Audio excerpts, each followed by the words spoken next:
hydrogen and its compounds continue பண்றோம். இதுல hydrogen பெராக்சைடினுடைய ப்ரிப்பரேஷனை பார்க்கலாம். ப்ரிப்பரேஷன் ஆஃப் ஹைட்ரஜன் பெராக்சைடை பார்க்க போறோம். இந்த ஹைட்ரஜன் பெராக்சைடை லெபோரேட்டரியில எப்படி ப்ரிப்பேர் பண்றது பார்க்கலாம். லெபோரேட்டரியில என்ன பண்றோம்னா பேரியம் பெராக்சைடு ஹைட்ரேட்டட் எடுத்துக்கிறோம். ஹைட்ரேட்டட் பேரியம் பெராக்சைடு எடுத்துக்கிறோம். Hydrated barium peroxide formula BaO2.8H2. Hydrated barium peroxide எடுத்துக்கிறோம். இதுல cold dilute sulphuric acid add பண்றோம். கோல்டு டைலூட் சல்பூரிக் ஆசிட் சொல்யூஷனை ஆட் பண்றோம். இந்த ஹைட்ரஜனும் இந்த O2வும் சேர்ந்துக்கின்னு என்ன வருதுன்னா H2O2 வருது. ஹைட்ரஜன் பெராக்சைடு கிடைக்குது. இந்த பேரியம் இந்த சல்பேட்டோட சேர்ந்துக்கின்னு பேரியம் சல்பேட் பிரெசிபிடேட்டை கொடுக்குது. இந்த சால்ட் அனாலிசிஸ்ல பாத்தீங்கன்னா சில கேட்டையான்ஸை சல்பேட்டா பிரெசிபிடேட் பண்ணுவோம். சில கேட்டையான்ஸை சல்பேட்டா பிரெசிபிடேட் பண்ணுவோம். எந்தெந்த கேட்டையான்ஸ் வந்து சல்பேட்டா பிரெசிபிடேட் ஆகும் பார்த்தீங்கன்னா ஒன்று வந்து செகண்ட் குரூப்ல கால்சியம், இது வந்து சல்பேட்டா பிரெசிபிடேட் ஆகும். Aged calcium sulphate. Aged calcium சல்பேட்னா கால்சியம் சல்பேட் ஓல்டு சாம்பிளா இருந்தா, old sample of calcium sulphate வந்து வாட்டர்ல இன்சாலுபிளா இருக்கும். அதுதான் ஏஜ்டு கால்சியம் சல்பேட்னு சொல்றோம். அது வாட்டர்ல இன்சாலுபிளா இருக்கும். அடுத்து strontium sulphate, barium sulphate. Second குரூப்ல அல்காலின் எர்த் மெட்டல்ஸ்ல இது வந்து சல்பேட்டா பிரெசிபிடேட் ஆகும். சரி, அடுத்து காப்பர் ஃபேமிலியில சில்வர் சல்பேட்டா பிரெசிபிடேட் ஆகும். அடுத்து இந்த கார்பன் ஃபேமிலியில லெட் வந்து சில்வரா பிரெசிபிடேட் ஆகும், PbSO4. இந்த சல்பேட்ஸ் பார்த்தீங்கன்னா இன்சாலுபிளா இருக்கும், வாட்டர்ல இன்சாலுபிளா இருக்கும் இந்த சல்பேட்ஸ். ஸோ இந்த பேரியம் வந்து பேரியம் சல்பேட்டா பிரெசிபிடேட் ஆகும். இது இந்த சல்பேட்டை ஃபில்டர் பண்ணி ரிமூவ் பண்ணிட்டீங்கன்னா ஹைட்ரஜன் பெராக்சைடு சொல்யூஷன் நமக்கு கிடைக்கும். சரி, அப்போ ஹைட்ரஜன் பெராக்சைடு சொல்யூஷனை ப்ரிப்பேர் பண்றதுக்கு நம்ம என்ன எடுத்துக்கணும்னா ஹைட்ரேட்டட் பேரியம் பெராக்சைடு எடுத்துக்கணும். சரி, ஆனைட்ரஸ் பேரியம் பெராக்சைடு எடுத்துக்கணும் ப்ரிப்பேர் பண்ண முடியுமா? இந்த ஆனைட்ரஸ் பேரியம் பெராக்சைடுக்கும் ஹைட்ரேட்டட் பேரியம் பெராக்சைடுக்கும் உள்ள டிஃபரன்ஸ் என்ன? இங்க ஒவ்வொரு BaO2 கிட்டையும் 8 வாட்டர் மாலிகூல்ஸ் இருக்கும். இங்க BaO2 கிட்ட வாட்டர் மாலிகூல்ஸ் இருக்காது இந்த ஆனைட்ரஸ்னா. இதுல cold dilute sulphuric acid solution add பண்ணுங்க, உங்களுக்கு என்ன கிடைக்கும்னா ஹைட்ரஜன் பெராக்சைடு கிடைக்கும். அடுத்து பேரியம் சல்பேட்டோட சேர்ந்து பேரியம் சல்பேட்டா மாறிடும். இனிஷியல்ல ரியாக்ஷன் நடக்கும், கொஞ்ச நேரம் பொறுத்து ரியாக்ஷன் ஸ்டாப் ஆயிடும். ஏன் அப்படி பாத்தீங்கன்னா இந்த ஆனைட்ரஸ் பேரியம் பெராக்சைடு இப்படி இருக்கிறதா வச்சுக்கலாம். இந்த சர்ஃபேஸ்ல இருக்கக்கூடிய இந்த பேரியம் என்னவும் மாறும்னா பேரியம் சல்பேட்டா மாறும், ஹைட்ரஜன் பெராக்சைடு சொல்யூஷனுக்கு போயிடும். சர்ஃபேஸ்ல இருக்கிறது வந்து பேரியம் சல்பேட்டா மாறுது. இந்த பேரியம் சல்பேட் இன்சாலுபிளா இருக்கிறதுனால சல்பூரிக் ஆசிட்னால பல்குக்கு போக முடியாது. சல்பூரிக் ஆசிட்னால பல்க்ல இருக்கக்கூடிய பேரியம் பெராக்சைடை போய் கான்டாக்ட் பண்ண முடியாது. இந்த பேரியம் சல்பேட் வந்து இன்சாலுபிளா இருக்கிறதுனால இந்த சல்பூரிக் ஆசிட் வந்து பல்க்ல இருக்கக்கூடிய பேரியம் பெராக்சைடை போய் டச் பண்ணாது, போக முடியாது, பெனிட்ரேட் ஆக முடியாது. அப்போ பல்க்ல இருக்கக்கூடிய பேரியம் பெராக்சைடு சல்பூரிக் ஆசிடோட கான்டாக்ட்ல இல்லாதனால அது ரியாக்ஷனுக்கு போகாது. அதனால ஆனைட்ரஸ் பேரியம் பெராக்சைடை கோல்டு டைலூட் சல்பூரிக் ஆசிடோட ரியாக்ஷனுக்கு உட்படுத்தினீங்கன்னா இனிஷியலா ரியாக்ஷன் நடக்கும். அதாவது சர்ஃபேஸ்ல இருக்கக்கூடிய பேரியம் பெராக்சைடு ரியாக்ஷனுக்கு போகும். பல்க்ல இருக்கக்கூடிய பேரியம் பெராக்சைடு ரியாக்ஷனுக்கு போகாது. எதனாலனா இன்சாலுபிள் பேரியம் சல்பேட் லேயர் ஃபார்மேஷன் என்று சொல்றோம். சரி, அப்போ ஹைட்ரேட்டட் பேரியம் பெராக்சைடுல மட்டும் எப்படி நடக்குது? ஹைட்ரேட்டட் பேரியம் பெராக்சைடுல மட்டும் எப்படி ரியாக்ஷன் நடக்குது பாத்தீங்கன்னா ஹைட்ரேட்டட் பேரியம் பெராக்சைடு எடுத்துக்கலாம். இப்படி ஹைட்ரேட்டட் பேரியம் பெராக்சைடு எடுத்துக்கலாம். இங்க என்ன இருக்குதுன்னா சர்ஃபேஸ்ல BaO2.8H2 இருக்குது. BaO2.8H2 இப்படி தானே இருக்கும் சர்ஃபேஸ்ல. BaO2.8H2 இப்படி இருக்கு சர்ஃபேஸ்ல. இப்போ இந்த சர்ஃபேஸ்ல இருக்கக்கூடிய இந்த BaO2 BaSO4 மாறுது. என்ன ரியாக்ஷன் நடக்குது? சரி, இது ரியாக்ஷன் நடந்துச்சு, BaSO4 மாறுச்சு. இப்போ இந்த சர்ஃபேஸ்ல இருக்கக்கூடிய இந்த BaO2 BaSO4 மாறுது. BaSO4 மாறுச்சு. இந்த சர்ஃபேஸ்ல இருக்கக்கூடிய BaO2 BaSO4 மாறுது. இந்த BaSO4 வாட்டர்ல இன்சாலுபிளா இருக்கிறதுனால இந்த வாட்டர் இதை விட்டு டிட்டாச் ஆகி வெளியே போயிடும். அந்த வாட்டர் என்னாச்சுன்னா டிட்டாச் ஆகி வெளியே போயிடுச்சு, வாட்டர் வந்து வெளியே போயிடுச்சு. ஓகே, அப்போ இந்த இடம் எம்டி கேப்பா இருக்கும். இந்த இடம் எம்டி கேப்பா இருக்கிறதுனால சல்பூரிக் ஆசிடால இப்போ இப்படி போக முடியும். போயிட்டு பல்க்ல இருக்கக்கூடிய பேரியம் பெராக்சைடோட ரியாக்ஷனுக்கு போகும். So hydrated barium sulphate hydrated barium peroxide எடுத்துக்கினா அது கோல்டு டைலூட் சல்பூரிக் ஆசிடோட கம்ப்ளீட்டா ரியாக்ஷனுக்கு போயிட்டு ஹைட்ரஜன் பெராக்சைடை கொடுக்குது. ஆனா ஆனைட்ரஸ் பேரியம் பெராக்சைடு எடுத்துக்கினா அது என்ன ஆகுதுன்னா இன்சாலுபிள் பேரியம் சல்ஃபேட்டா மாறிக்குது. அந்த சர்ஃபேஸ்ல வந்து பேரியம் சல்ஃபேட் கோட்டிங் இருக்கிறதுனால அது இன்சாலுபிளா இருக்கிறதுனால சல்பூரிக் ஆசிடால பல்க்ல இருக்கக்கூடிய பேரியம் பெராக்சைடு கிட்ட போக முடியல. அப்போ ரியாக்ஷன் நடக்காது. சரி, அப்போ ஹைட்ரேட்டட் பேரியம் பெராக்சைடை யூஸ் பண்ணி ஹைட்ரஜன் பெராக்சைடை ப்ரிப்பேர் பண்ணலாம் நம்ம சொல்றோம். சரி, அடுத்து ஹைட்ரஜன் பெராக்சைடை மேனுஃபேக்சர் பண்றதுக்கு எலக்ட்ராலிசிஸ் மெத்தடை யூஸ் பண்றோம். ஹைட்ரஜன் பெராக்சைடை மேனுஃபேக்சர் பண்றதுக்கு எலக்ட்ராலிசிஸ் மெத்தடை யூஸ் பண்றாங்க. சரி, அந்த எலக்ட்ராலிசிஸ் மெத்தட் என்னன்னு நம்ம பார்க்க போறோம். இந்த எலக்ட்ராலிசிஸ் மெத்தட்ல என்ன செய்யறாங்கன்னா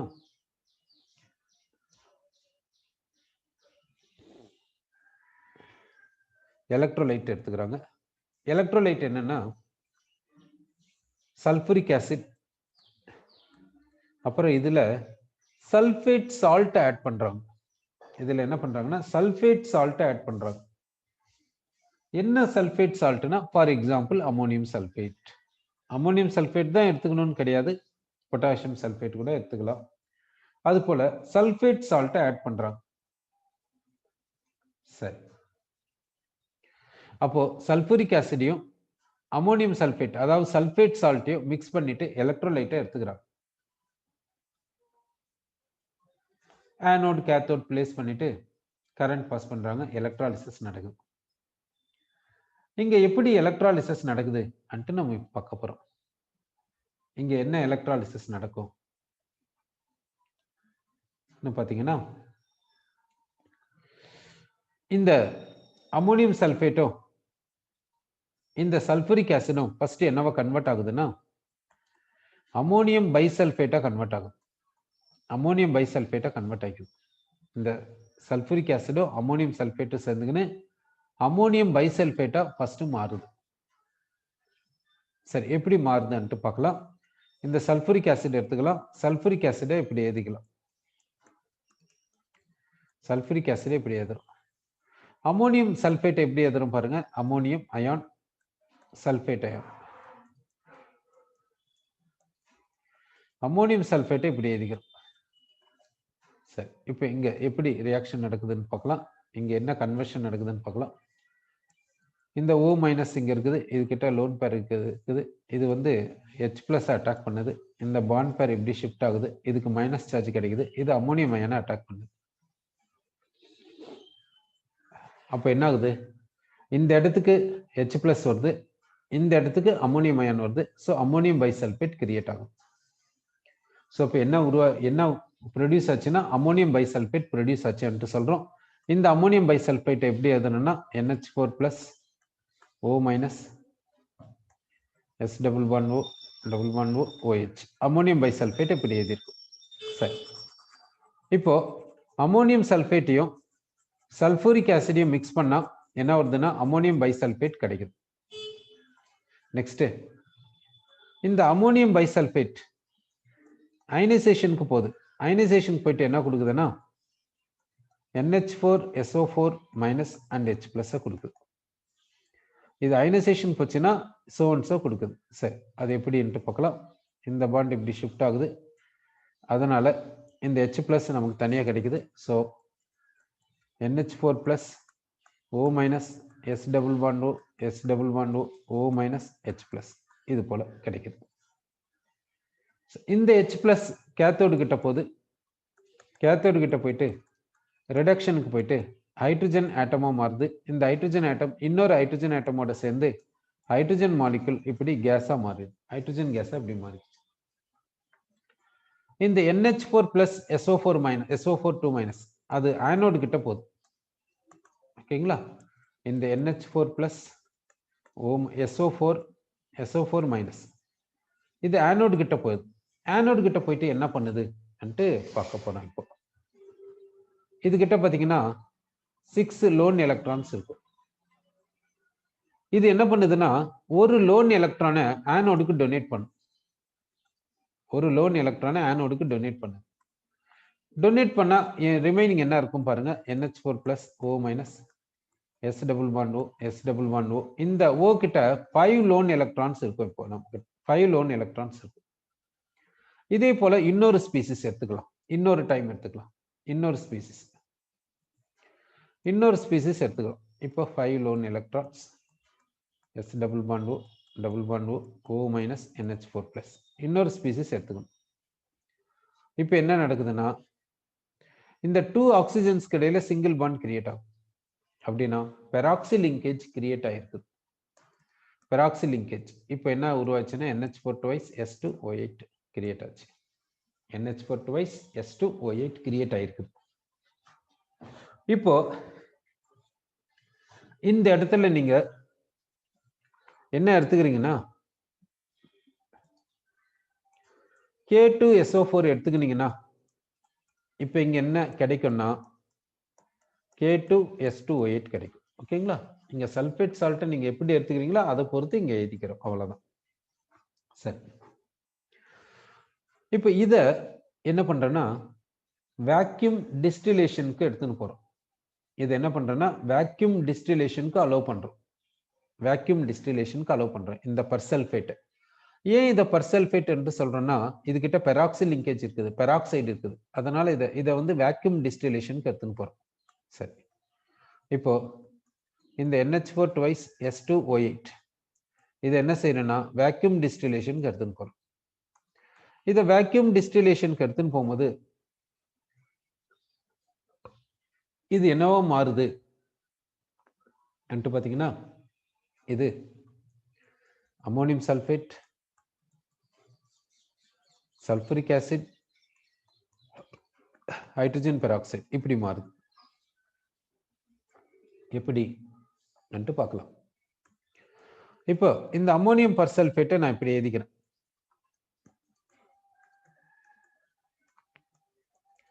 அமோனியம் பர்சல்பேட்டை இது போல எழுதிருக்கு. இப்போ இது வேக்யூம் டிஸ்டிலேஷனுக்கு இதை எடுத்துன்னு போறோம். இதை வேக்யூம் டிஸ்டிலேஷனுக்கு எடுத்து போகும்போது இங்க என்ன நடக்குது இப்ப நம்ம பார்க்க போறோம். இப்ப இங்க என்ன நடக்குதுன்னா ஃபர்ஸ்ட் ஒரு வாட்டர் மாலிகுல் வருது. இது என்ன பண்ணுதுன்னா இதை போய் அட்டாக் பண்ணுது.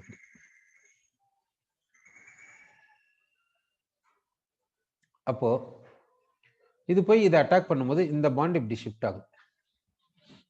பாருங்க, அப்போ இந்த ஆக்சிஜனுக்கும் இந்த சல்பருக்கு இடையில டேட்டிவ் பாண்ட் கிரியேட் ஆகும். இந்த டபுள் பாண்ட் சிங்கிள் பாண்டா மாறும். இந்த ஆக்சிஜன் இந்த பை பாண்டை எடுத்துக்கனால இதுக்கு O மைனஸ் கிடைக்கும். சரியா, அப்போ இந்த டபுள் பாண்ட் வந்து சிங்கிள் பாண்டா மாறிக்குச்சு.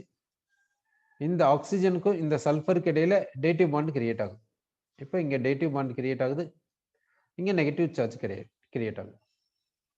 இப்போ இந்த ஆக்சிஜன் கிட்ட பாத்தீங்கன்னா 3 லோன் பேர்ஸ் இருக்கும். இப்போ இந்த டேட்டிவ் பாண்டை நார்மல் கோலன் பாண்டா எழுதிட்டு ஃபார்மல் சார்ஜஸ் கொடுக்கலாம். இந்த ஆக்சிஜன் டோனரா இருக்கிறதுனால இதுக்கு +1 கொடுக்கணும், சல்ஃபர் அக்செப்டாரா இருக்கிறதுனால இதுக்கு வந்து -1 கொடுக்கணும். ஆனா இந்த பாண்ட் ஃபார்ம் ஆகும்போது இந்த பாண்டு தான் ஷிஃப்ட் ஆயிடுச்சுல, அதனால சல்ஃபருக்கு எந்த ஒரு சார்ஜும் கொடுக்காதீங்க. சரி, ஆக்சிஜனுக்கு மட்டும் பாசிட்டிவ் சார்ஜ் கொடுங்க. ஆக்சிஜன் மட்டும் +1 கொடுங்க, சல்ஃபருக்கு எதுவும் கொடுக்காதீங்க. ஏன்னா இங்க ஒரு பாண்ட் ஃபார்ம் ஆகுது, இங்க ஒரு பாண்ட் ஷிஃப்ட் ஆயிடுச்சு. இங்க ஒரு பாண்ட் ஃபார்ம் ஆகுது, ஒரு பாண்ட் இதை விட்டு விலகி போயிடுச்சு. அதனால எதுவும் கொடுக்காதீங்க. சரி, அடுத்து இங்க பாசிட்டிவ் சார்ஜ் இருக்குது. இந்த ஆக்சிஜன் கிட்ட பாசிட்டிவ் சார்ஜ் இருக்குது. இந்த பாண்ட் இப்படி ஷிஃப்ட் ஆகுது ஆக்சிஜன் பக்கம். ஏன்னா ஆக்சிஜன் கிட்ட பாசிட்டிவ் சார்ஜ் இருக்கனால. அப்போ ஆக்சிஜன் வந்து இந்த பாண்டை கெயின் பண்றதுனால பாசிட்டிவ் சார்ஜ் வேனிஷ் ஆயிடும். இந்த ஹைட்ரஜனுக்கு பிளஸ் சார்ஜ் கிடைக்கும். இப்போ என்ன ஆகுதுன்னா இந்த பாண்ட் பேர் இப்படி ஷிஃப்ட் ஆகுது. இந்த பாண்ட் பேர் இப்படி ஷிஃப்ட் ஆகுது. இந்த ஹைட்ரஜன் கிட்ட இருக்கக்கூடிய இந்த ஆக்சிஜன் கிட்ட இருக்கக்கூடிய லோன் பேர் இந்த ஹைட்ரஜனை அட்டாக் பண்ணுது. எப்படி ஷிஃப்ட் ஆகுது பாருங்க. இந்த லோன் பேர் இங்க பை பாண்டா மாறுது, இந்த பாண்ட் இங்க லோன் பேரா மாறுது, இங்க இருக்கக்கூடிய லோன் பேர் இந்த ஹைட்ரஜன் அட்டாக் பண்ணுது, இந்த பாண்ட் பேர் இந்த கிட்ட போகுது. சரியா? இப்போ இந்த பாண்ட் பேர் ஆக்சிஜன் கிட்ட போயிடுது, அதனால ஆக்சிஜன் கிட்ட இந்த பாசிட்டிவ் சார்ஜ் வேனிஷ் ஆயிடுது. இங்க நெகட்டிவ் சார்ஜ் வேனிஷ் ஆயிடுது, இங்க பை பாண்ட் கிரியேட் ஆக போகுது. இந்த பாண்ட் பிரேக் ஆக போகுது, இந்த ஆக்சிஜனுக்கும் ஹைட்ரஜனுக்கு இடையில டேட்டிவ் பாண்ட் கிரியேட் ஆக போகுது. சரி, இங்க பாசிட்டிவ் சார்ஜ் வேனிஷ் ஆயிடுச்சு, லோன் பேர் கிடைச்சிச்சு. இங்க ஒரு பை பாண்ட் கிரியேட் ஆகுது. இந்த பாண்ட் பிரேக் ஆயிடுது, பிரேக் ஆயிட்டு என்ன ஆகுதுன்னா இங்க டேட்டிவ் பாண்ட் வருது, இங்க டேட்டிவ் பாண்ட் இங்க ஃபார்ம் ஆகுது. இந்த டேட்டிவ் பாண்டை நார்மல் கோலன் பாண்டா இப்ப எழுதிக்க போறோம். இப்ப இந்த டேட்டிவ் பாண்டை நார்மல் கோலன் பாண்டை எழுதிட்டு இப்படி எழுதிடும். ஓகேங்களா? அதே போல இங்க எப்படி நடந்துச்சோ அதே போல இந்த பக்கமும் நடக்குது. இந்த சல்பர் கிட்டே நடக்குது. இந்த சல்பர் கிட்டே இப்ப நடக்க போகுது. நடந்துச்சுன்னா இந்த பாண்ட் போயிடும். இப்ப என்ன ஆகுனாக்கா இந்த ஆக்சிஜனுக்கு ஹைட்ரஜன் கிடைக்கும், இந்த சல்பருக்கு OH கிடைக்கும். கரெக்டா? சரி, அப்போ இது என்னது? Hydrogen peroxide. இங்க என்ன கிடைச்சிச்சு? ஹைட்ரஜன் பெராக்சைடு கிடைச்சிச்சு. ரிமைனிங் என்ன இருக்குது? NH4 HSO4. இதை தான் நம்ம என்னன்னு சொல்றோம்? அமோனியம் பைசல்பேட் என்னன்னு சொல்றோம்? Mixture of ammonium sulphate and sulphuric acid சொல்றோம். சரியா? ஓகே. இப்போ ஹைட்ரஜன் பெராக்சைடை இது போல ப்ரிப்பேர் பண்றோம் எலக்ட்ராலிசிஸ் மெத்தட்ல. ஃபர்ஸ்ட் எலக்ட்ராலிசிஸ் எடுத்துன்னு போறோம். ஆனோட்ல பர்சல்பேட் கிடைக்குது. இந்த பர்சல்பேட்டை வேக்யூம் டிஸ்டிலேஷன் எடுத்துன்னு போனா ஹைட்ரஜன் பெராக்சைடு கிடைக்குது. சரி, இப்போ இந்த பர்சல்பேட்டை எடுத்துக்கிறேன், வேக்யூம் டிஸ்டிலேஷன் எடுத்துன்னு போறேன். இந்த பர்சல்பேட் சப்போஸ் நான் என்ன எடுத்துக்கிறேன்னா பர்சல்பேட் K2S2O8. வேக்யூம் டிஸ்டிலேஷன்னா பிளஸ் வாட்டர். வேக்யூம் கண்டிஷனை வச்சுக்கின்னு ஹீட் பண்றோம். வேக்யூம்ல ஹீட் பண்றோம். அதுதான் வேக்யூம் டிஸ்டிலேஷன். இப்போ நான் இப்படி எடுத்தேன்னா எனக்கு என்ன வரும்னா இந்த பொட்டாசியம் பர்சல்பேட் என்ன மாறிடுன்னா பொட்டாசியம் பைசல்பேட்டா மாறிக்கும். அடுத்து ஹைட்ரஜன் பெராக்சைடு கிடைக்கும். அப்படிதான். அதே போலதான் இங்க இந்த அமோனியம் சல்பேட் சல்பூரிக் ஆசிடை நம்ம எப்படி எழுதிக்கலாம்னா இப்படி கூட எழுதிக்கலாம். அமோனியம் பைசல்பேட் அப்படி கூட எழுதிக்கலாம். அமோனியம் பைசல்பேட் அண்ட் ஹைட்ரஜன் பெராக்சைடு அப்படி எழுதலாம். ஸோ இந்த இடத்துல K2S2O8 எடுத்துக்கின்னு வாட்டர் ஆட் பண்ணி வேக்யூம் கண்டிஷன்ல ஹீட் பண்ணீங்கன்னா வேக்யூம் டிஸ்டிலேஷன் சொல்றோம். அப்போ இது என்னவா மாறுதுன்னா KHSO4 மாறுது, ஹைட்ரஜன் பெராக்சைடு கிடைக்குது. இப்போ நான் என்ன பண்றேன்னா இந்த ஹைட்ரஜன் புரோட்டியம்க்கு பதிலா டியூட்டீரியம் எடுத்துக்கிறேன். அப்போ என்ன கிடைக்கும் யோசிச்சு பாருங்க. அப்போ இந்த ஹைட்ரஜன் பதிலாகவும் என்ன இருக்கும்? இங்க டியூட்டீரியம் இருக்கும், இங்க டியூட்டீரியம் இருக்கும். அப்போ டியூட்டீரியம் பெராக்சைடை ப்ரிப்பேர் பண்ணலாம். ஸோ டியூட்டீரியம் பெராக்சைடு வேணும்னா இது போல செய்யலாம் நம்ம சொல்றோம். சரி, ஓகே. அடுத்து ஹைட்ரஜன் பெராக்சைடை வேற எப்படி மேனுஃபேக்சர் பண்றதுன்ட்டு நம்ம பார்க்க போறோம். அந்த மெத்தட் பேர் என்னன்னா ஆட்டோ ஆக்சிடேஷன். இந்த ஆட்டோ ஆக்சிடேஷன் மெத்தட்ல எப்படி ஹைட்ரஜன் பெராக்சைடை மேனுஃபேக்சர் பண்றது? இங்க நம்ம ஒரு ஆர்கானிக் காம்பவுண்டை பார்க்க போறோம். அது என்னன்னா இதுக்கு பேர் என்னன்னா பென்சீன் சொல்றோம். இப்போ என்ன சொல்றோம்னா நாப்தலின் சொல்றோம். இப்போ என்ன சொல்றோம்னா ஆந்த்ரசின் சொல்றோம். சரி, இந்த ஆந்த்ரசினை நம்ம இப்படி வரையலாம். இப்போ பை பாண்ட்ஸ் கொடுத்தும் வரையலாம். இப்படியும் வரையலாம். இல்லைன்னா பை பாண்ட்ஸை கொடுக்கறதா இருந்தா இப்படி பை பாண்ட்ஸ் கொடுக்கலாம். பை பாண்ட்ஸ் இப்படி கொடுக்கலாம். சரி, இப்போ இதுக்கு பேர் என்னன்னா ஆந்த்ரசீன். இதுக்கு பேர் என்னன்னா ஆந்த்ரசீன். அதுல வந்து இந்த வேர்டை எடுத்துக்கணும் நான். இப்போ நான் ஒரு காம்பவுண்ட் எடுத்துக்கிறேன். இந்த காம்பவுண்ட் என்னன்னா, இதுக்கு பேர் என்ன சொல்லுவோம்னா குயினால் சொல்லுவோம். இதுக்கு பேர் குயினால் சொல்லுவோம். இப்போ இங்க என்ன பண்றேன்னா, இங்க ஒரு OH இங்க ஒரு OH கொடுக்குறேன். இப்போ இதுக்கு பேர் என்ன சொல்லணும்னா குயினால் இருக்குது. அதனால ஆந்த்ரகுயினால், ஆந்த்ரகுயினால் சொல்லலாம். அடுத்து இந்த ஆந்த்ரகுயினால்ல நம்பரிங் எப்படி கொடுக்கணும்னா, இந்த கார்பனுக்கு தான் நம்பர் 1 கொடுக்கணும், இந்த கார்பனுக்கு நம்பர் 2 கொடுக்கணும். இந்த கார்பன் அண்ட ஒரு எத்தில் குரூப் எடுத்துக்கலாம், C2H5 எத்தில் குரூப் எடுத்துக்கலாம். இந்த எத்தில் குரூப் செகண்ட் கார்பன்ல இருக்கிறதுனால இது என்னன்னு சொல்லணும்னா 2 எத்தில் ஆந்த்ரகுயினால் சொல்லலாம். இத அட்மாஸ்பியரிக் ஏருக்கு எக்ஸ்போஸ் பண்ணுங்க. இது அட்மாஸ்பியரிக் ஏருக்கு எக்ஸ்போஸ் பண்ணாவே போதும். என்ன ஆகுனாக்கா, இந்த குயினால் வந்து ஆக்சிடேஷனுக்கு போகும். குயினால் ஆக்சிடேஷனுக்கு போச்சுன்னா என்ன கிடைக்கும்னா, குயினால் ஆக்சிடேஷன் போச்சுன்னா குயினோன் கிடைக்கும். குயினோன், குயினால் ஆக்சிடேஷன், இந்த குயினால் ஆக்சிடேஷன் போச்சுன்னா குயினோன் கிடைக்கும். இப்போ இந்த குயினால் ஆக்சிடேஷன் போது இப்போ என்ன கிடைக்குதுன்ட்டு நம்ம பார்க்கலாம்.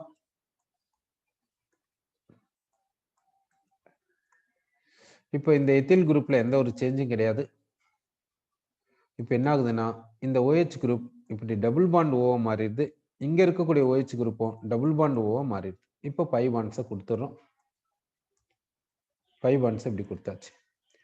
இது வந்து குயினால், இது வந்து என்னன்னா குயினோன். அப்ப என்ன சொல்லலாம்னா இது ஆந்த்ரகுயினோன், ஆந்த்ரகுயினோன் சொல்றோம். செகண்ட் கார்பன்ல எத்தில் குரூப் இருக்குது. அப்போ 2 எத்தில் ஆந்த்ரகுயினோன் சொல்றோம். இந்த ஹைட்ரஜன் இந்த ஹைட்ரஜன், இந்த 2 ஹைட்ரஜன்ஸும் இந்த ஆக்சிஜனோட சேர்ந்து என்ன கொடுக்குதுன்னா hydrogen peroxide, hydrogen peroxide H2O2 கொடுக்குது. அப்போ இந்த 2 எத்தில் ஆந்த்ரகுயினால் அட்மாஸ்பியரிக் ஏர்ல இருக்கக்கூடிய ஆக்சிஜனோட கான்டாக்டுக்கு வரும்போது ஆக்சிடேஷன் போயிட்டு 2 எத்தில் ஆந்த்ரகுயினோனை கொடுக்குது.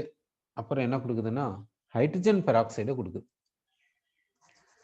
சரி, இந்த இங்க வந்து யாரு ஆக்சிடேஷன் போறாங்கன்னா இந்த ஆந்த்ரகுயினால் வந்து ஆக்சிடேஷன் போகுது.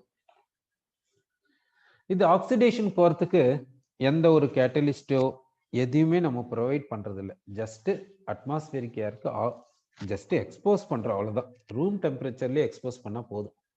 கேட்டலிஸ்டோ எதுவுமே கொடுக்க வேண்டிய அவசியம் கிடையாது. அதனால்தான் இந்த மெத்தட் என்னன்னு சொல்றாங்கன்னா ஆட்டோ ஆக்சிடேஷன் சொல்றாங்க. அதுவே ஆக்சிடேஷன் போயிடுது. ஏரோட கான்டாக்டுக்கு விட்டா போதும், அதுவே ஆக்சிடேஷன் போயிடுது. அதனால ஆட்டோ ஆக்சிடேஷன் சொல்றாங்க. அடுத்து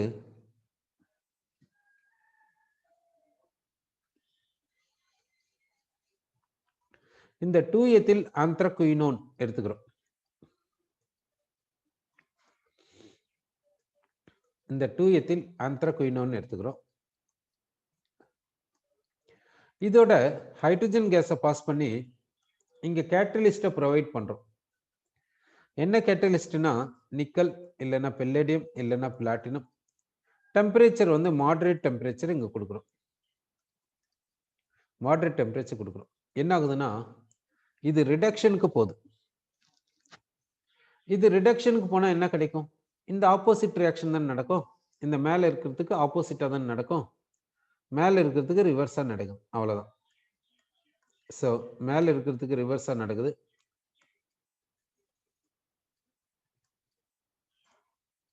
ஸோ இங்க என்ன வருதுன்னா 2 எத்தில் ஆந்த்ரகுயினால் கிடைக்குது. இது என்னன்னா 2 எத்தில் ஆந்த்ரகுயினால், 2 எத்தில் ஆந்த்ரகுயினால் கிடைக்குது. ஸோ இந்த 2 எத்தில் ஆந்த்ரகுயினோன் ரிடக்ஷனுக்கு போகுது. எதன் முன்னிலையில? கேட்டலிஸ்ட் முன்னிலையில். கேட்டலிஸ்ட் முன்னிலையில ரிடக்ஷன் போயிட்டு என்ன கொடுக்குதுன்னா 2 எத்தில் ஆந்த்ரகுயினால், 2 எத்தில் ஆந்த்ரகுயினால கொடுக்குது. சரி, இதை திருப்பும் ஆட்டோ ஆக்சிடேஷனுக்கு அலோவ் பண்ணீங்கன்னா உங்களுக்கு ஹைட்ரஜன் பெராக்சைடு கிடைக்கும். இது போல ப்ராசஸை ரிப்பீட் பண்ணிட்டு போகலாம். அப்போ இதை சைக்ளிக் ப்ராசஸ்ன்ட்டு சொல்லும். அப்போ இந்த சைக்ளிக் ப்ராசஸ்ல நெட் ரியாக்ஷன் என்ன அன்ட்டு நம்ம பார்க்க போறோம். நெட் ரியாக்ஷன் என்னன்னா, இப்போ என்னென்ன கேன்சல் ஆகும்ன்ட்டு பார்த்துக்கோங்க. இந்த குயினோனும் கேன்சல் பண்ணிடுங்க. இந்த குயினாலும் கேன்சல் பண்ணிடுங்க. அப்போ ரிமைனிங் என்ன இருக்குதுன்ட்டு பாருங்க. ரிமைனிங் என்ன இருக்குதுன்னா, ஹைட்ரஜன் ஆக்சிஜனோட கம்பைன் ஆகுது. கேட்டலிஸ்ட் முன்னிலையில் மாடரேட் டெம்பரேச்சரில் என்ன கொடுக்குதுன்னா ஹைட்ரஜன் பெராக்சைடு கொடுக்குது. அப்போ ஹைட்ரஜன் கேஸ் ஆக்சிஜன் கேஸோட காம்பினேஷன் போது இந்த presence of catalyst at moderate temperature என்ன கிடைக்குதுன்னா ஹைட்ரஜன் பெராக்சைடு கிடைக்குதுன்ட்டு சொல்றோம். அப்போ இந்த 2-எத்தில் ஆந்த்ரகுயினால் என்ன ஆகுது, மறுபடியும் ரீப்ரொடியூஸ் ஆயிடுதுன்னு தானே மீனிங்.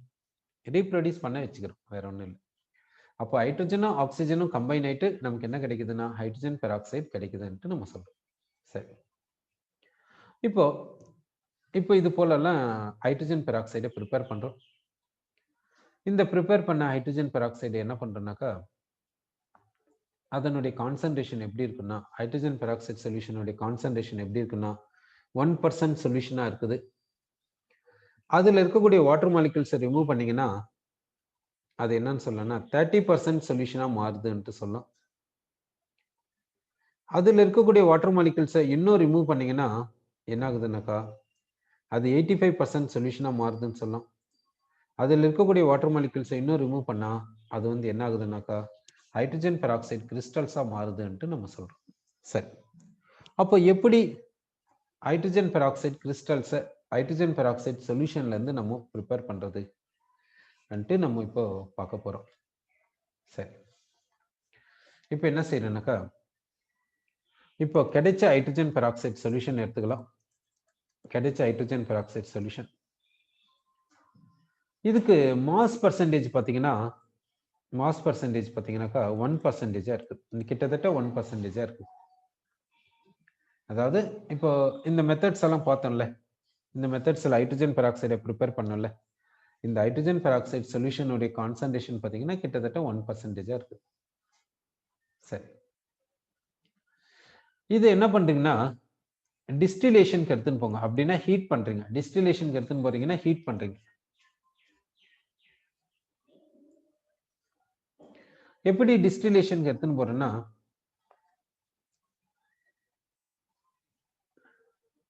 வேக்யூம் டிஸ்டிலேஷனுக்கு எடுத்துன்னு போறீங்க. அதாவது ப்ரெஷரை ரொம்ப கம்மி பண்ணிட்டு டிஸ்டிலேஷன் எடுத்துன்னு போறீங்க. அதாவது இதுக்கு எக்ஸ்டர்னல் ப்ரெஷர் எப்படி இருக்கணும், ரொம்ப கம்மியா இருக்கணும். அது போல வச்சுக்கின்னு இதை ஹீட் பண்றீங்க. அப்படின்னா டிஸ்டிலேஷன் அண்டர் ரெடியூஸ்டு ப்ரெஷர்ன்ட்டு சொல்லுவோம். அப்படி ஹீட் பண்ணும்போது என்ன ஆகுதுன்னா இதனுடைய மாஸ் பர்சன்டேஜ் என்ன ஆகுதுன்னாக்கா 30% மாறுது. அதே கண்டினியூ பண்ணாக்கா என்ன ஆகுதுன்னா இந்த மாஸ் பர்சன்டேஜ் கிட்டத்தட்ட 85% மாறும். கிட்டத்தட்ட 85% மாறும். ஓகே, இப்போ மாஸ் பர்சன்டேஜ் என்ன மாறி இருக்குதுன்னா கிட்டத்தட்ட 85% மாறி இருக்குதுன்ட்டு சொல்றோம். அதாவது அப்போ ஹைட்ரஜன் பெராக்சைடு சொல்யூஷன் எடுத்துக்கின்னு இதனுடைய எக்ஸ்டர்னல் இது கான்டாக்டா யார் இருக்குன்னா எக்ஸ்டர்னல் ஏர் இருக்குல்ல, அதனுடைய அந்த ஏர் வந்து எப்படி ப்ரெஷர் எக்ஸர்ட் பண்ணணும், ரொம்ப கம்மியா எக்ஸர்ட் பண்ற மாதிரி செட் பண்ணிக்கணும். ரெடியூஸ்டு ப்ரெஷரா செட் பண்ணிக்கணும். அதாவது 1 அட்மாஸ்பியர் இல்லாம 1 அட்மாஸ்பியரை விட கம்மியா இருக்கிற மாதிரி செட் பண்ணிட்டு அப்புறமா ஹீட் பண்ணணும், டிஸ்டிலேஷனுக்கு அனுப்பணும். அப்படி பண்ணும்போது என்ன ஆகுதுன்னா இந்த சொல்யூஷன்ல இருக்கக்கூடிய வாட்டர் மாலிகுல்ஸ் எவாபரேட் ஆயிட்டு வெளியே போயிடும். ஹைட்ரஜன் பெராக்சைடு மட்டும் அப்படியே நிற்கும். அப்போ ஹைட்ரஜன் பெராக்சைடு அப்படியே இருந்துச்சுன்னா அதனுடைய கான்சன்ட்ரேஷன் அதிகமாகும். அதனால மாஸ் பர்சன்டேஜ் 30% மாறி இருக்குது. அப்புறம் மாஸ் பர்சன்டேஜ் வந்து 85% மாறி இருக்குது. சரி, ஏன் இந்த ஹைட்ரஜன் பெராக்சைடு சொல்யூஷனை ஹீட் பண்றோம்ல, ஹீட் பண்ணா வாட்டர் மாலிகுல்ஸ் தனியா போயிடுது, ஹைட்ரஜன் பெராக்சைடு தனியா வந்துடுது. அதனால நமக்கு வந்து இது மாதிரி வருது. ஏன் எக்ஸ்டர்னல் ப்ரெஷரை வந்து ரெடியூஸ் பண்ணணும், 1 அட்மாஸ்பியரை விட ரெடியூஸ் பண்ணணும், ஏன் ரெடியூஸ்டு ப்ரெஷரா இங்க கொடுக்கணும், ஏன் ரெடியூஸ்டு ப்ரெஷரை இங்க கொடுக்கணும் அன்ட்டு பாத்தீங்கன்னா ஹைட்ரஜன் பெராக்சைடு வந்து ஈஸியா டீகம்போஸ் ஆகும். ஹைட்ரஜன் பெராக்சைடு நார்மலாவே அது ஒன்றும் கிடையாது. ஹைட்ரஜன் பெராக்சைடு சொல்யூஷனை ஹைட்ரஜன் பெராக்சைடு சொல்யூஷன்ல டஸ்ட் பட்டா போதும், அது டீகம்போஸ் ஆயிடும். கிளாஸ் பாட்டில்ல ஊத்தி வச்சா போதும் டீகம்போஸ் ஆயிடும். அப்படின்னா எவ்வளவுக்கு எவ்வளவு அன்ஸ்டேபிளா இருக்குது பாருங்க ஹைட்ரஜன் பெராக்சைடு. ஏதாவது மெட்டல்ஸ் பட்டா போதும் டீகம்போஸ் ஆயிடும். பேசிக் சொல்யூஷன் பட்டா போதும் டீகம்போஸ் ஆயிடும். அப்படின்னா எவ்வளவு அன்ஸ்டேபிளா இருக்கும் பார்த்துக்கோங்க ஹைட்ரஜன் பெராக்சைடு சொல்யூஷன். அப்படி இருக்கும்போது அதை ஹீட் பண்ணா உடனே அது டீகம்போஸ் ஆகுமா இல்லையா? ஆயிடும். அதனால என்ன பண்றாங்கன்னா அதனுடைய பாயிலிங் பாயிண்ட்டை டிக்ரீஸ் பண்றாங்க. இது வந்து ஈஸியா டீகம்போஸ் ஆகிறதுனால இதனுடைய பாயிலிங் பாயிண்ட்டை டிக்ரீஸ் பண்ண வைக்கிறாங்க. அதாவது இதை ஹீட் பண்ணணும், இதுல இருக்கக்கூடிய வாட்டர் மாலிகுல்ஸை ரிமூவ் பண்ணணும். இப்ப என்ன பண்ணணும், இதுல இருக்கக்கூடிய வாட்டர் மாலிகுல்ஸை ரிமூவ் பண்ணாதான் இதனுடைய மாஸ் பர்சன்டேஜை ரைஸ் பண்ண முடியும். இதனுடைய வாட்டர் மாலிகுல்ஸை ரிமூவ் பண்ணணும்னா ஹீட் பண்ணணும். அதே நேரத்தில் ஹைட்ரஜன் பெராக்சைடு டீகம்போஸ் ஆகக்கூடாது. அப்ப என்ன பண்ணணும், இங்க இருக்கக்கூடிய வாட்டர்னுடைய பாயிலிங் பாயிண்ட்டை டிக்ரீஸ் பண்ணிடுறாங்க. வாட்டர்னுடைய பாயிலிங் பாயிண்ட்டை எப்படி டிக்ரீஸ் பண்றது? பாயிலிங் பாயிண்ட் எதை டிபெண்ட் பண்ணுது? பாயிலிங் பாயிண்ட் வந்து எக்ஸ்டர்னல் ப்ரெஷரை டிபெண்ட் பண்ணும். எக்ஸ்டர்னல் ப்ரெஷர் அதிகமாச்சுன்னா பாயிலிங் பாயிண்ட் அதிகமாகும். எக்ஸ்டர்னல் ப்ரெஷர் குறைஞ்சிச்சுன்னா பாயிலிங் பாயிண்ட் குறையும். அப்போ வாட்டர்னுடைய பாயிலிங் பாயிண்ட் 100 டிகிரி செல்சியஸ் சொல்றோமே, அது எப்போ? எக்ஸ்டர்னல் ப்ரெஷர் 1 அட்மாஸ்பியரா இருக்கும்போது. வாட்டர்னுடைய பாயிலிங் பாயிண்ட்டை வந்து டிக்ரீஸ் பண்ணலாம், எக்ஸ்டர்னல் ப்ரெஷரை டிக்ரீஸ் பண்ண. சரி, இப்போ அதனால இங்க என்ன பண்ணிருக்காங்கன்னா எக்ஸ்டர்னல் ப்ரெஷரை டிக்ரீஸ் பண்றாங்க. அதனால வாட்டர்னுடைய பாயிலிங் பாயிண்ட் டிக்ரீஸ் ஆகுது. ஹைட்ரஜன் பெராக்சைடினுடைய பாயிலிங் பாயிண்ட் டிக்ரீஸ் ஆகுது. வாட்டர்னுடைய பாயிலிங் பாயிண்ட்டை டிக்ரீஸ் பண்ணதுனால கொஞ்சம் ஸ்லைட்டா ஹீட் பண்ணாவே போதும், வாட்டர் மாலிகுல்ஸ் ஈஸியா வெளியே போயிடும். ஸோ இப்போ டிஸ்டிலேஷனுக்கு அனுப்புறாங்க, வாட்டர் மாலிகுல்ஸ் வெளியே போகுது, இதனுடைய மாஸ் பர்சன்டேஜ் ரைஸ் ஆகுது. இங்க மறுபடியும் எக்ஸ்டர்னல் ப்ரெஷரை டிக்ரீஸ் பண்றாங்க, டிஸ்டிலேஷனுக்கு உட்படுத்துறாங்க, வாட்டர் மாலிகுல்ஸ் வெளியே போகுது, mass percentage of hydrogen peroxide rise ஆகுது. அப்புறமா என்ன பண்றாங்கன்னா இதை வந்து கூல் பண்றாங்க, ஐஸ் கிறிஸ்டல்ஸை வச்சு கூல் பண்றாங்க, ஐஸ்ல வச்சு கூல் பண்றாங்க. ஐஸ்ல வச்சு கூல் பண்ணும்போது இங்க இருக்கக்கூடிய வாட்டர் மாலிகுல்ஸ் எல்லாம் ஐஸா மாறிக்குது. அந்த ஐஸை ரிமூவ் பண்ணிடுறோம். ரிமைனிங் என்ன இருக்குதுன்னாக்கா ஹைட்ரஜன் பெராக்சைடு நமக்கு கிடைக்குது. அந்த ஹைட்ரஜன் பெராக்சைடு வந்து எப்படி இருக்குன்னா பியூர் ஃபார்ம்ல கிடைக்குது. இந்த ஹைட்ரஜன் பெராக்சைடு எப்படி இருக்குன்னா கிறிஸ்டல்ஸா நமக்கு தனியா கிடைக்குது. ஹைட்ரஜன் பெராக்சைடு கிறிஸ்டல்ஸ் நமக்கு கிடைக்குது. இதுல பாத்தீங்கன்னாக்கா இது வந்து பியூர் ஃபார்மா இருக்குது. இப்படிதான் ஹைட்ரஜன் பெராக்சைடை பியூரிஃபை பண்றாங்க. அதாவது ஹைட்ரஜன் பெராக்சைடுல இருக்கக்கூடிய வாட்டர் மாலிகுல்ஸை இப்படிதான் ரிமூவ் பண்ணி ஹைட்ரஜன் பெராக்சைடை கான்சன்ட்ரேட்டட் சொல்யூஷனா மாத்துறாங்க. உங்களுக்கு எந்த கான்சன்ட்ரேஷன் வேணுமோ அதுக்கு தகுந்த மாதிரி செஞ்சுக்க வேண்டியதான். உங்களுக்கு எந்த கான்சன்ட்ரேஷன் வேணுமோ, அதாவது மாஸ் பர்சன்டேஜ் 35% போதும், இல்ல 50% போதும், இல்ல 80% வேணும்னா அதுக்கு தகுந்த மாதிரி எக்ஸ்டர்னல் ப்ரெஷரை செட் பண்ணி ஹைட்ரஜன் பெராக்சைடு சொல்யூஷனை ப்ரிப்பேர் பண்ணிக்க வேண்டியதான். சரி, இப்போ இந்த ஹைட்ரஜன் பெராக்சைடு சொல்யூஷனுடைய கான்சன்ட்ரேஷனை எக்ஸ்பிரஸ் பண்றதுக்கு ஜெனரலா என்னென்ன கான்சன்ட்ரேஷன் டேர்ம்ஸை யூஸ் பண்றோமோ அந்த கான்சன்ட்ரேஷன் டேர்ம்ஸை இதுக்கு யூஸ் பண்ணலாம். ஹைட்ரஜன் பெராக்சைடு சொல்யூஷனுடைய கான்சன்ட்ரேஷனை சொல்றதுக்கு ஜெனரலா என்ன கான்சன்ட்ரேஷன் டேர்ம்ஸை யூஸ் பண்றோம்? Molarity, normality, molality, mole fraction, mass percentage, volume percentage, mass by volume percentage, இந்த மாதிரி கான்சன்ட்ரேஷன் டேர்ம்ஸ் எல்லாம் யூஸ் பண்றோம். அதே மாதிரி தான் ஹைட்ரஜன் பெராக்சைடு சொல்யூஷனுடைய கான்சன்ட்ரேஷனை எக்ஸ்பிரஸ் பண்றதுக்கு இந்த கான்சன்ட்ரேஷன் டேர்ம்ஸை யூஸ் பண்றோம். அது மட்டும் இல்லாம ஹைட்ரஜன் பெராக்சைடு சொல்யூஷனுக்கு மட்டும் இன்னொரு கான்சன்ட்ரேஷன் டேர்மை யூஸ் பண்றோம். அந்த கான்சன்ட்ரேஷன் டேர்ம் என்னன்னா வால்யூம் ஸ்ட்ரென்த். வால்யூம் ஸ்ட்ரென்த் என்ற ஒரு கான்சன்ட்ரேஷன் டேர்மை யூஸ் பண்றோம். இந்த மெடிக்கல்ல பாத்தீங்கன்னா ஹைட்ரஜன் பெராக்சைடு சொல்யூஷனை சேல்ஸ் பண்றாங்க. நீங்க அந்த ஹைட்ரஜன் பெராக்சைடு சொல்யூஷனை வாங்கி பாத்தீங்கன்னா, சப்போஸ் அந்த மெடிக்கல் ஷாப் போய் பாக்குறீங்கன்னு வச்சுக்கோங்க, அந்த அதுல லேபிள் இருக்கும். அந்த லேபிள்ல பாத்தீங்கன்னா ஹைட்ரஜன் பெராக்சைடு சொல்யூஷனுடைய கான்சன்ட்ரேஷனை அதுல மென்ஷன் பண்ணியிருப்பாங்க. எப்படி மென்ஷன் பண்ணியிருப்பாங்கன்னு பாத்தீங்கன்னாக்கா இது போல மென்ஷன் பண்ணியிருப்பாங்க, 10 வால்யூம் ஹைட்ரஜன் பெராக்சைடு இப்படி மென்ஷன் பண்ணியிருப்பாங்க. இதனுடைய மீனிங் என்னன்னா volume strength of hydrogen peroxide, அதாவது ஹைட்ரஜன் பெராக்சைடினுடைய கான்சன்ட்ரேஷனை மென்ஷன் பண்ணியிருக்காங்க.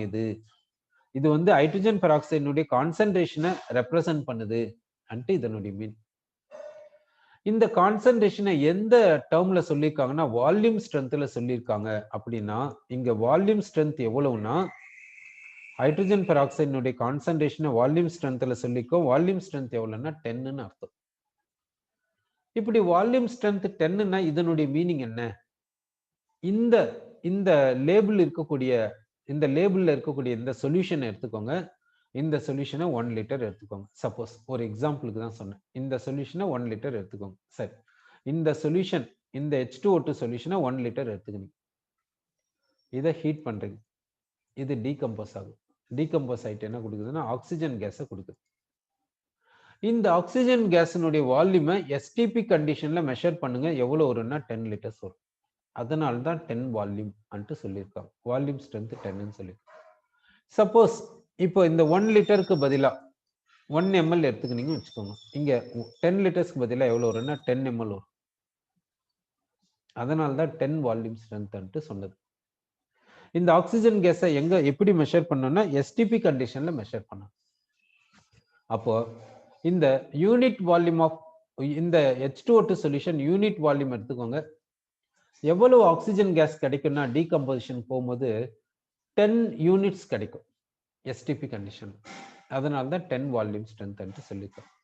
சப்போஸ் இங்க என்ன எடுத்துக்கிறீங்கன்னா 20 வால்யூம் ஸ்ட்ரென்த் எடுத்துக்கிறீங்க. இப்போ 20 வால்யூம் ஸ்ட்ரென்த் எடுத்துக்கிட்டீங்கன்னா என்ன நடக்கும் பாத்தீங்கன்னா, இந்த சொல்யூஷன் 1 லிட்டர் எடுத்துக்கோங்க. இப்போ இங்க எவ்வளவு கிடைக்கும்னா 20 லிட்டர்ஸ் கிடைக்கும். ஆக்சிஜன் 20 லிட்டர்ஸ் கிடைக்கும் எஸ்டிபி கண்டிஷன். அதுதான் வால்யூம் ஸ்ட்ரென்த் சொல்றோம். சரி, இப்போ நம்ம என்ன பண்ணலன்னா வால்யூம் ஸ்ட்ரென்த் எப்படி, இப்போ வால்யூம் ஸ்ட்ரென்த்ல கொடுத்தா எப்படி மொலாரிட்டியில சொல்றது, இல்ல எப்படி மாஸ் பர்சன்டேஜ்ல சொல்றது, இல்ல எப்படி மாஸ் பை வால்யூம் பர்சன்டேஜ்ல சொல்றது அன்றதை பத்தி பார்க்கலாம். இப்போ வால்யூம் ஸ்ட்ரென்த் கொடுத்திருக்காங்க. அது எப்படி இந்த மொலாரிட்டி, நார்மாலிட்டி இது மாதிரி எல்லாம் எப்படி மாத்துறது அன்ட்டு நம்ம இப்போ பார்க்க போறோம். அதுக்கு என்ன எடுத்துக்கலாம்னா, இப்போ 10 வால்யூம் ஹைட்ரஜன் பெராக்சைடு சொல்யூஷன் எடுத்துக்கலாம்.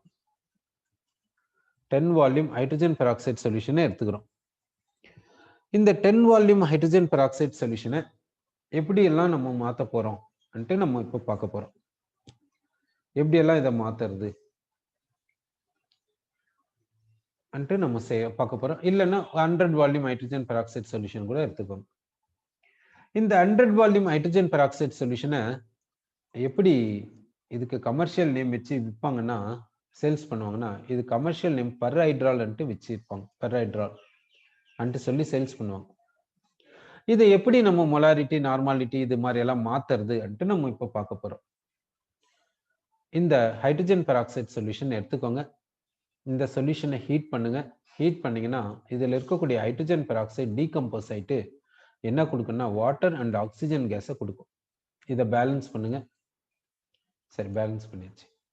இப்போ இந்த பேலன்ஸ்ட் ஈக்குவேஷன் பிரகாரம் இந்த 2 moles of hydrogen peroxide decompose ஆயிட்டு 1 mole ஆஃப் ஆக்சிஜன் கேஸை கொடுக்குது. இந்த 1 mole ஆஃப் ஆக்சிஜன் கேஸை நம்ம என்னன்னு சொல்லணும்னா 22.4 liters at STP condition என்று சொல்லலாம். அப்போ 2 moles ஆஃப் ஹைட்ரஜன் பெராக்சைடு இவ்வளவு கொடுக்குது. 2 moles ஆஃப் ஹைட்ரஜன் பெராக்சைடு என்னன்னு சொல்லணும்னா 2 into 34 grams ஆஃப் ஹைட்ரஜன் பெராக்சைடுன்னு சொல்லலாம். ஏன்னா ஹைட்ரஜன் பெராக்சைடுக்கு மாலிகுலர் மாஸ் 34 grams. ஓகே, இவ்வளவு ஹைட்ரஜன் பெராக்சைடு டீகம்போஸ் ஆச்சுன்னா நமக்கு எவ்வளவு ஆக்சிஜன் கிடைக்குதுன்னா இவ்வளவு ஆக்சிஜன் கிடைக்குது எஸ்டிபி கண்டிஷன்ல. சரி, இப்போ என்ன பண்ணலாம்னா இந்த சொல்யூஷனுடைய மீனிங் எடுத்துக்கலாம். இந்த சொல்யூஷனுடைய மீனிங் என்னன்னா 1 liter ஆஃப் H2O2 சொல்யூஷன் எடுத்துக்கிட்டீங்கன்னா